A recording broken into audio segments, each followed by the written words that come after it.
Hare Krishna. We are continuing with our reading from the introduction to the Bhagavad Gita.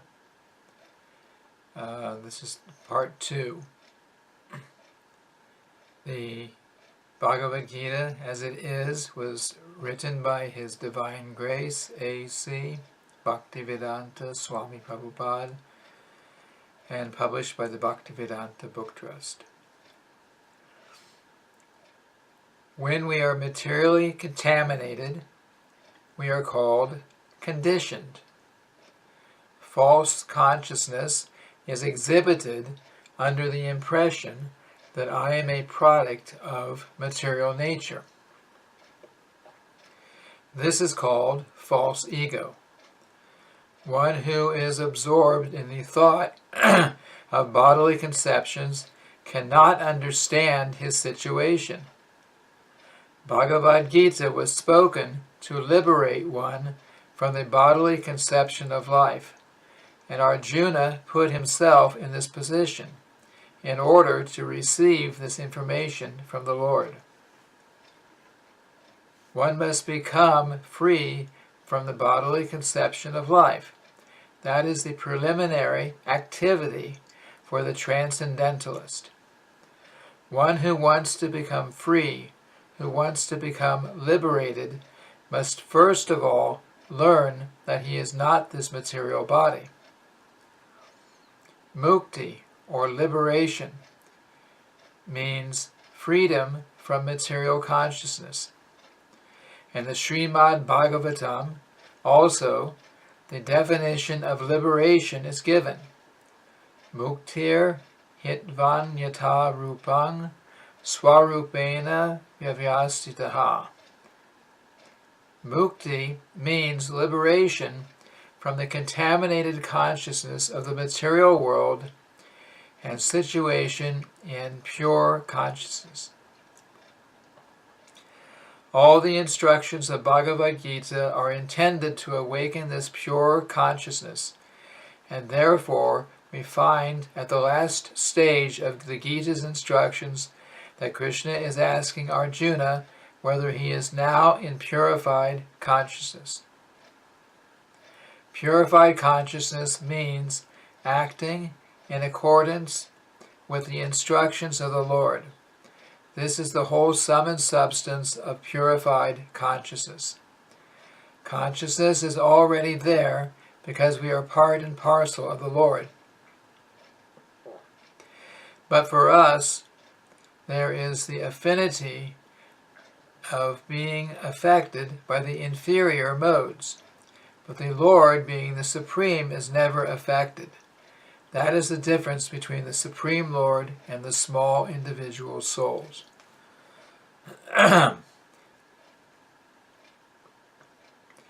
What is this consciousness?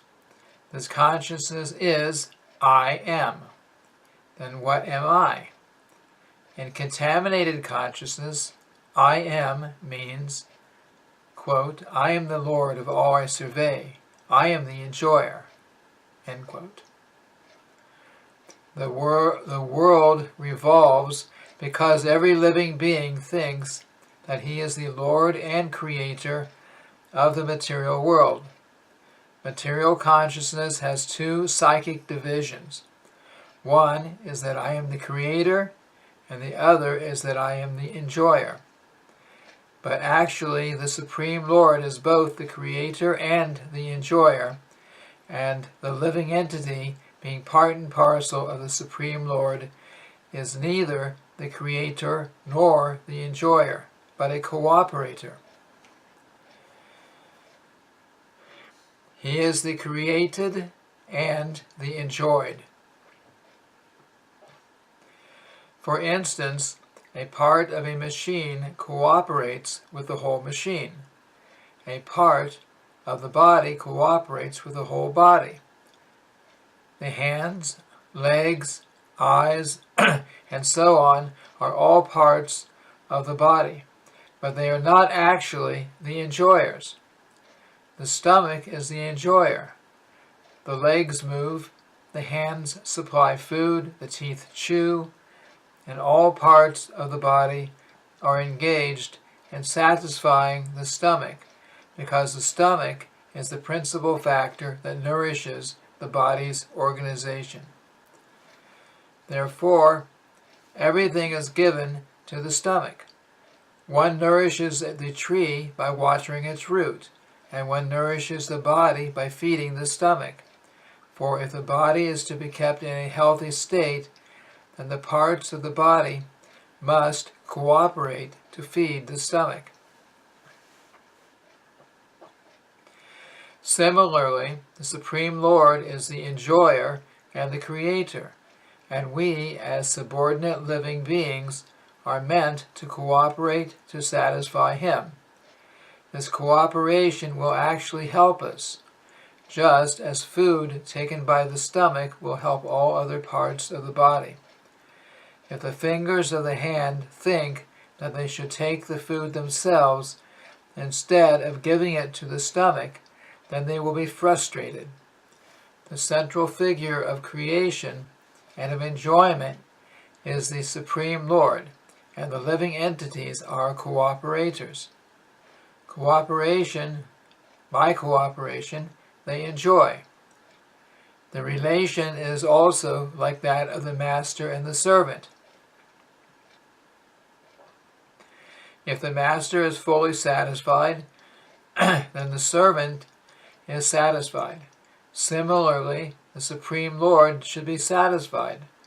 Although the tendency to become the creator and the tendency to enjoy the material world are there also in the living entities, because these tendencies are there in the Supreme Lord, who has created the manifested cosmic world. We shall find, therefore, in this Bhagavad Gita that the complete whole is comprised of the Supreme Controller, the controlled living entities, the cosmic manifestation, eternal time, and karma, or activities. And all of these are explained in this text. All of these taken completely form the complete whole. And the complete whole is called the Supreme Absolute Truth. The complete whole and the complete Absolute Truth are the complete personality of Godhead, Sri Krishna. All manifestations are due to his different energies. He is the complete whole. It is also explained in the Gita that impersonal Brahman is also subordinate to the complete Supreme Person. Brahmano hi pratishtaham. Brahman is more explicitly explained in the Brahma Sutra to be like the rays of the sunshine.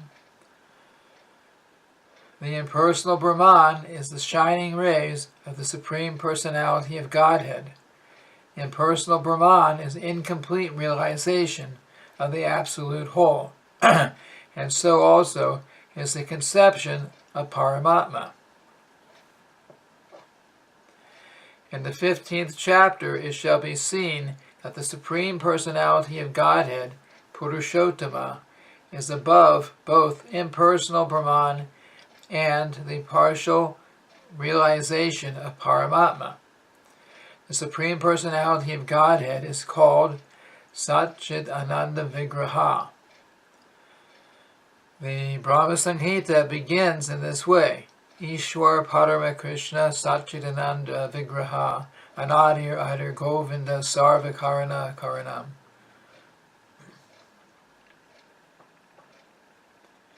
Govinda, Krishna, is the cause of all causes. He is the primal cause, and he is the very form of eternity, knowledge, and bliss. Impersonal Brahman realization is the realization of his Sat, eternity feature. Paramatma realization is the realization of his Sat-Chit, eternal knowledge.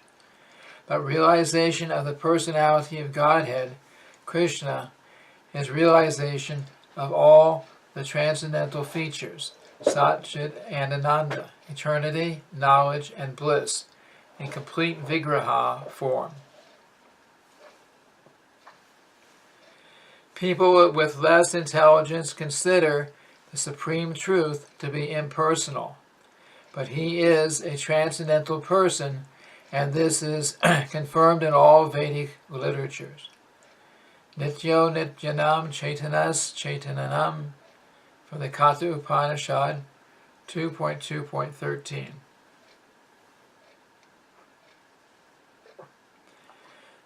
As we are all individual living beings and have our individuality, the Supreme Absolute Truth is also, and the ultimate issue, a person, and realization of the personality of Godhead is realization of all the transcendental features in his complete form. The complete whole is not formless. If he is formless, or if he is less than any other thing, then he cannot be the complete whole. The complete whole must have everything within our experience and beyond our experience. Otherwise, it cannot be complete.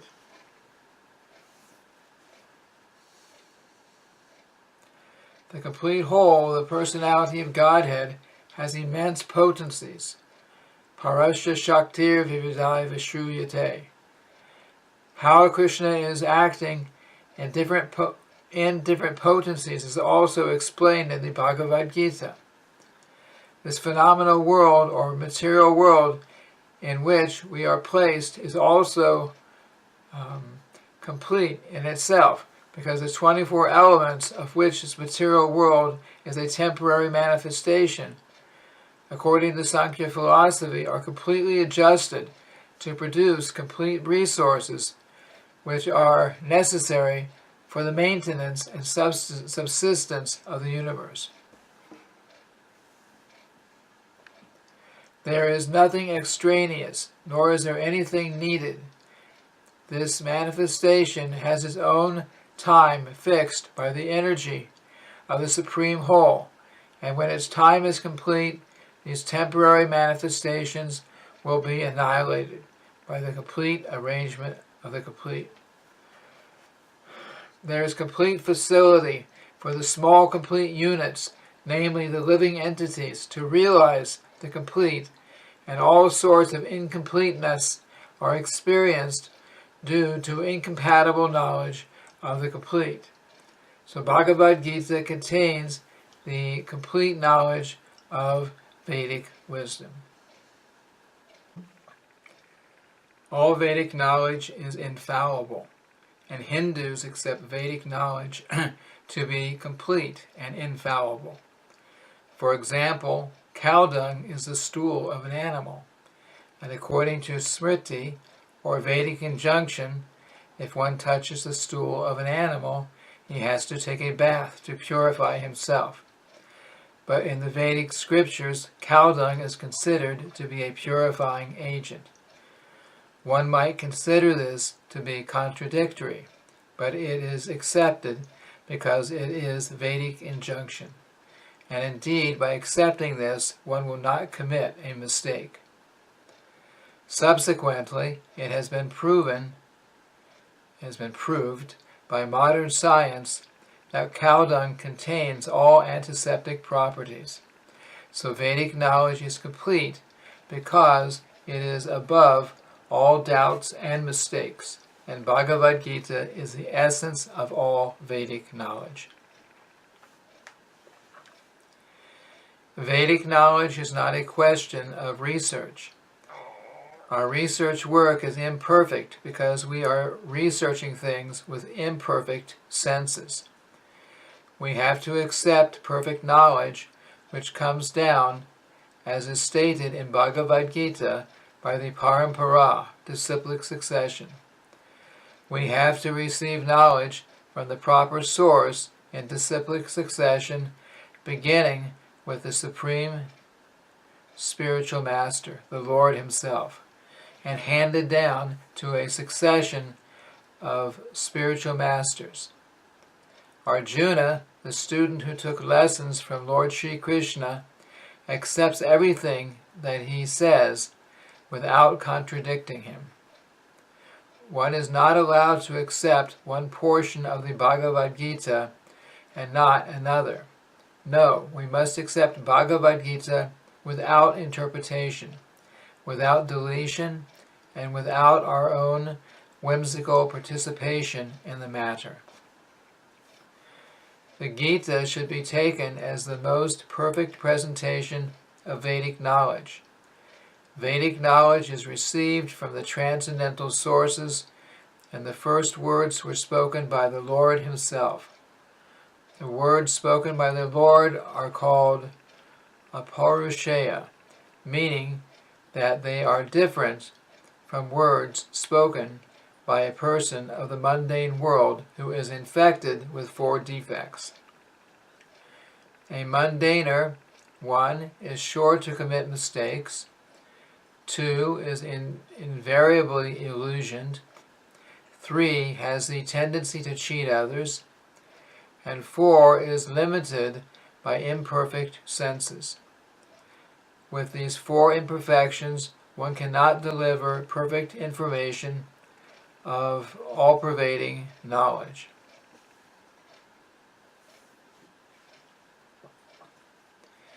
Vedic knowledge is not imparted by such defective living entities. It was imparted unto the heart of Brahma, the first created living being, and Brahma, in his turn, disseminated this knowledge to his sons and disciples, as he originally received it from the Lord.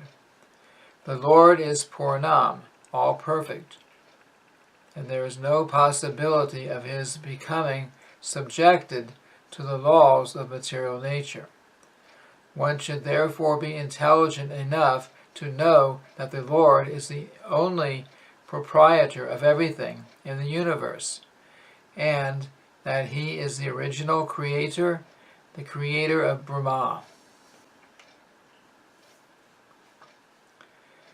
In the 11th chapter, the Lord is addressed as Prapitamaha, because Brahma is addressed as Pitamaha, the grandfather, and he is the creator of the grandfather. So no one should claim to be the proprietor of anything. One should accept only things set aside for him by the Lord as his quota for his maintenance. There are many examples given of how we are to utilize those things which are set aside for us by the Lord.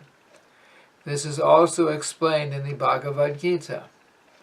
In the beginning, Arjuna decided that he should not fight in the battle of Kurukshetra. This was his own decision. Arjuna told the Lord that it was not possible for him to enjoy the kingdom after killing his own kinsman. This decision was based on the body, because he was thinking that the body was himself, and that his bodily relations or expansions were his brothers, nephews, brothers-in-law, grandfathers, and so on. Therefore, he wanted to satisfy his bodily demands. Bhagavad Gita was spoken by the Lord just to change this view. And at the end, Arjuna decides to fight under the directions of the Lord when he says, Karishe Vachanam Tava, I shall act according to your word. In this world, men are not meant for quarreling like cats and dogs. Men must be intelligent to realize the importance of human life and refuse to act like ordinary animals. A human being should realize the aim of his life, and this direction is given in all Vedic literatures. And the essence is given in Bhagavad Gita. Vedic literature is meant for human beings, not for the animals. Animals can kill other living animals, and there is no question of sin on their part. But if a man kills an animal for the satisfaction of his uncontrolled taste, he must be responsible for breaking the laws of nature. In the Bhagavad Gita, it is clearly explained that there are 3 kinds of activities according to the different modes of nature: the activities of goodness, of passion, and of ignorance. Similarly, there are 3 kinds of eatables also: eatables in goodness, passion, and ignorance. All of this is clearly described, and if we properly utilize the instructions of Bhagavad Gita, then our whole life will become purified, and ultimately we will be able to reach the destination which is beyond this material sky.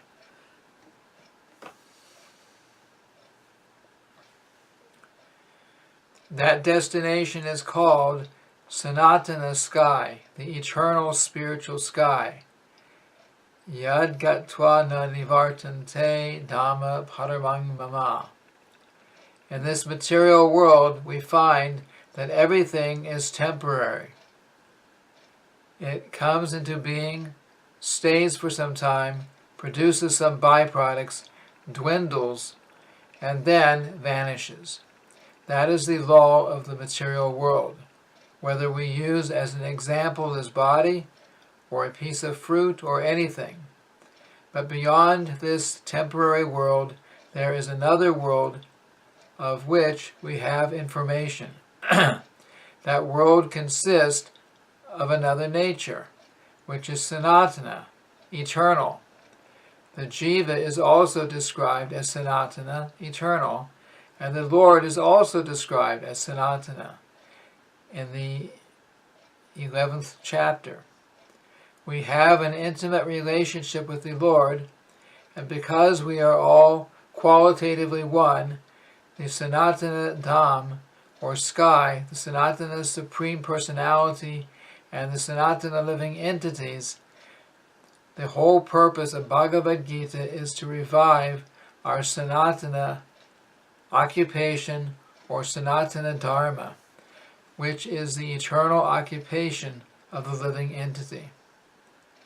We are temporarily engaged in different activities, but all of these activities can be purified when we give up all these temporary activities and take up the activities which are prescribed by the Supreme Lord.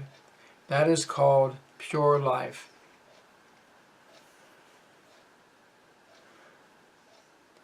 The Supreme Lord and his transcendental abode are both Sanatana, as are the living entities.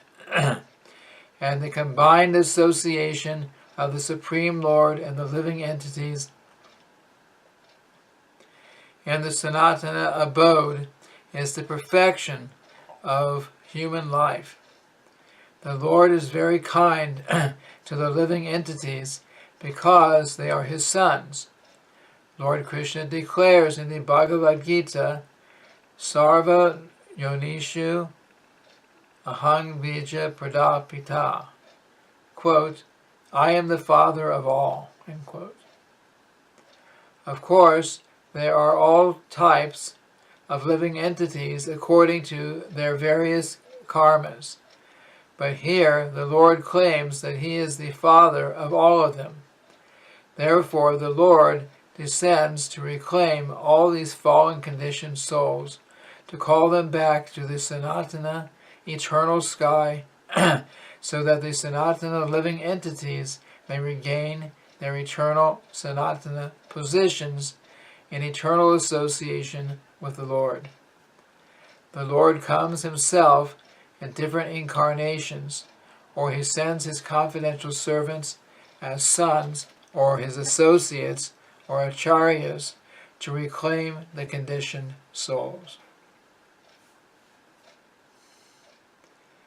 Therefore, Sanatana Dharma does not refer to any sectarian process of religion.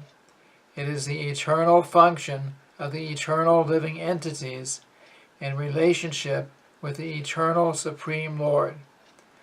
Sanatana Dharma refers as stated previously, to the eternal occupation of the living entity. Sripad Ramanujacharya has explained the word Sanatana as that which has neither beginning nor end.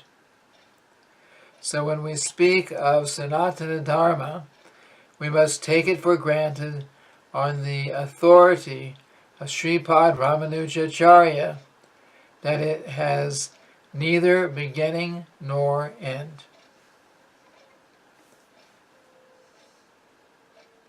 The English word religion is a little different from Sanatana Dharma.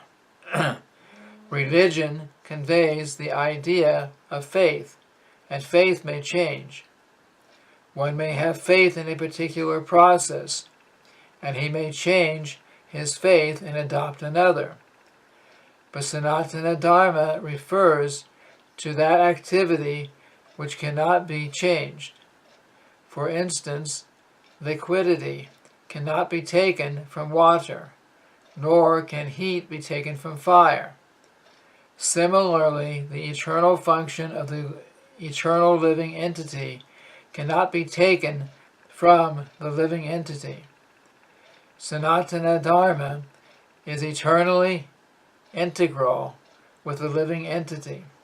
When we speak of Sanatana Dharma, therefore, we must take it for granted on the authority of Sripad Ramanujacharya that it has neither beginning nor end. That which has neither end nor beginning must not be sectarian, for it cannot be limited by any boundaries. Those belonging to some sectarian faith will wrongly consider that Sanatana Dharma is also sectarian. But if we go deeply into the matter and consider it in the light of modern science, it is possible for us to see that Sanatana Dharma is the business of all the people of the world, nay, of all the living entities in the universe.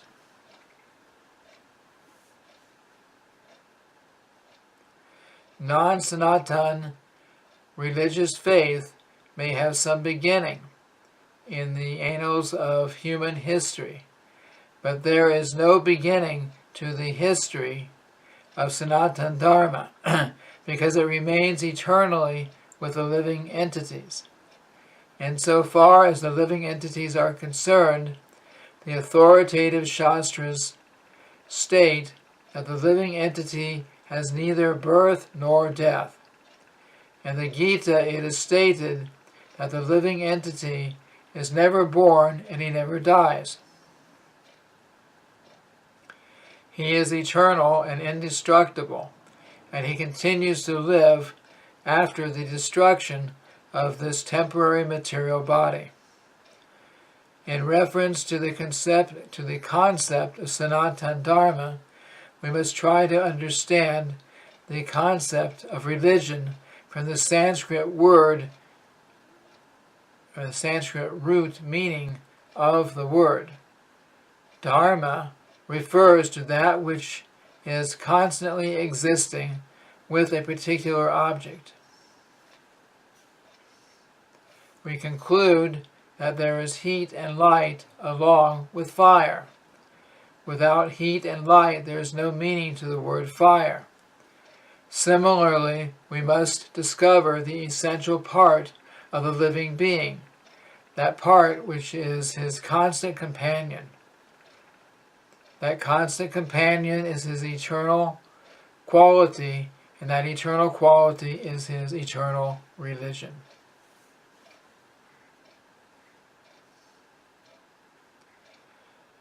When Sanatana Goswami asked Sri Chaitanya Mahaprabhu about the Swarup of every living being, the Lord replied that the Swarup, or constitutional position, of a living being is of rendering of service to the Supreme Personality of Godhead. If we analyze this statement of Lord Chaitanya's, we can easily see that every living being is constantly engaged in rendering service to another living being. A living being serves other living beings in various capacities. By doing so, the living entity enjoys life. The lower animals serve human beings as servants, serve their master. A serves B master, B serves C master, and C serves D master, and so on. Under these circumstances, we can see that one friend serves another friend. The mother serves the son, the wife serves the husband serves the wife, and so on. If we go on searching in this spirit, it will be seen that there is no exception in the society of living beings. It can be seen that there is no exception in the society of living beings to the activity of service. The politician presents his manifesto for the public to convince them of his capacity for service. The voters therefore give the politician their valuable votes, thinking that he will render valuable service to society. The shopkeeper serves the customer, and the artisan serves the capitalist. The capitalist serves the family, and the family serves the state in terms of the eternal capacity of the living being.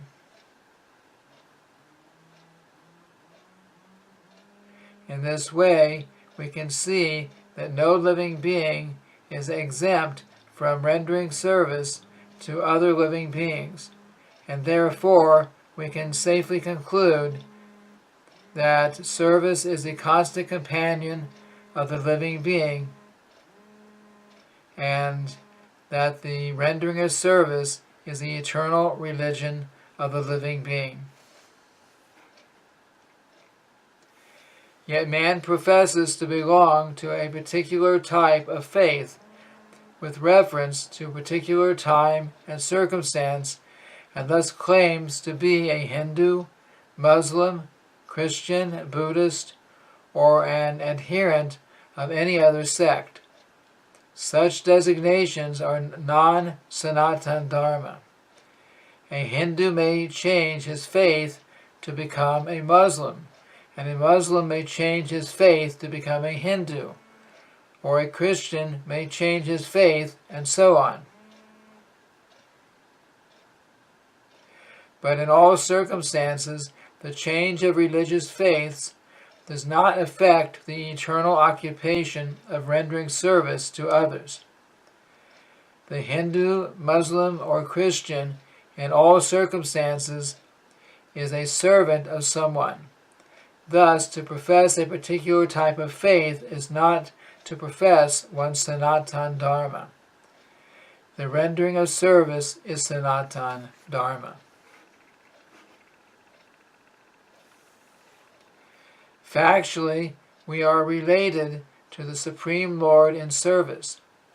The Supreme Lord is the supreme enjoyer, and we living entities are his servitors.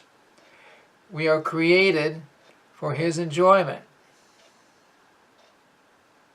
And if we participate in that eternal enjoyment with the Supreme Personality of Godhead, we become happy.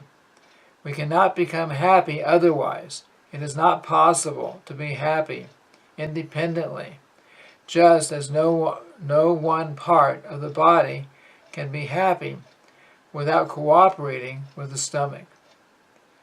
It is not possible for the living entity to be happy without rendering transcendental, loving service unto the Supreme Lord.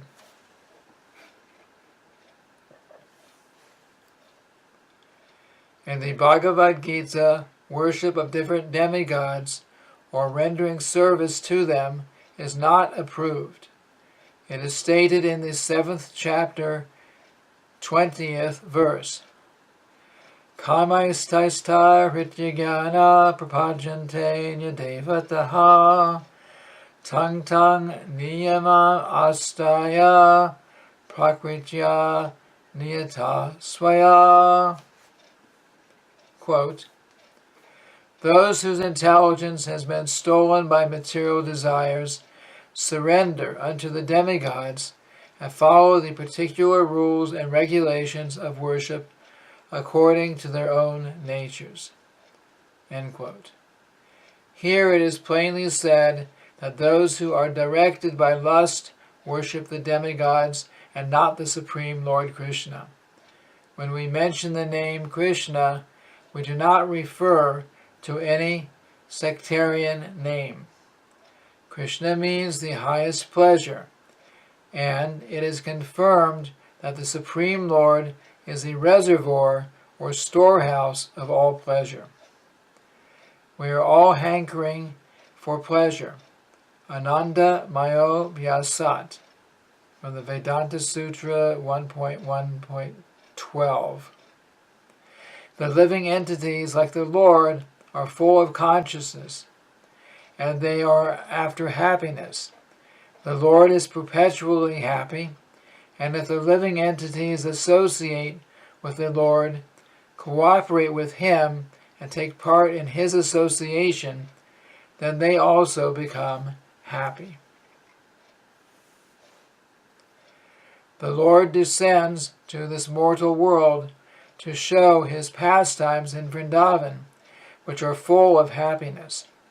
When Lord Sri Krishna was in Vrindavan, his activities with his cowherd boyfriends, with his damsel friends, and the other inhabitants of Vrindavan, and with the cows were all full of happiness. The total population of Vrindavan knew nothing but Krishna, but Lord Krishna even discouraged his father Nanda Maharaj from worshipping the demigod Indra, because he wanted to establish the fact that people need not worship any demigod. They need only worship the Supreme Lord, because their ultimate goal is to return to His abode.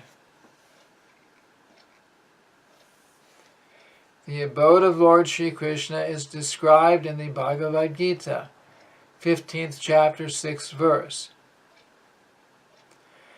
Tad vasayate suryo na shashanko na pavakaha yadgatva na nivartante tadhama paramam mama. Quote, that supreme abode of mine is not illumined by the sun or moon, nor by fire or electricity. Those who reach it never return to this material world. End quote. This verse gives a description of the eternal sky.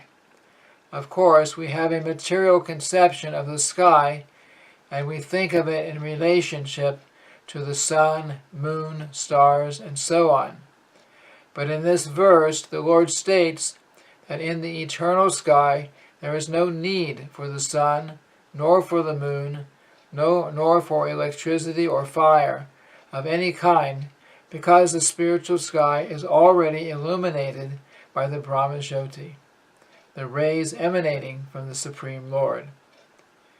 We are trying with difficulty to reach other planets, but it is not difficult to understand the abode of the Supreme Lord. This abode is referred to as Goloka.